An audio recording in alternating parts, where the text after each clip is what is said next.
Hello বন্ধুরা, welcome back to my YouTube channel. তো আবার নিয়ে চলাম একটা নতুন ব্লগ। আজ হচ্ছে 15ই আগস্ট, তাই সকাল সকাল ঘুম থেকে উঠে প্রথম ক্লাব কাছে চলে গেলাম।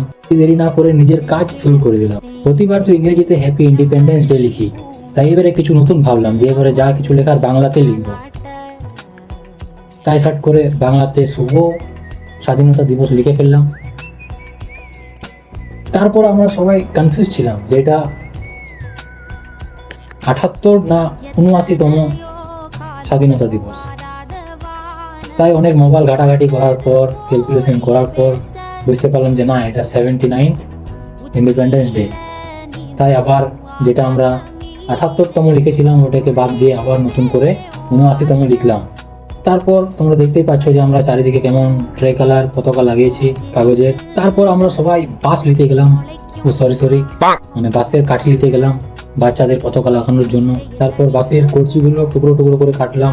তারপর আরো টুকটাক কাজগুলো ফিনিশিং করে সবাই নিজে নিজে বাড়ি চলে গেল স্নান করার জন্য। তো আজকে ছোট ব্লগটা আমি এখানেই শেষ করছি। যদি ভালো লাগে তো অবশ্যই লাইক করবে এবং সাবস্ক্রাইব অবশ্যই করো।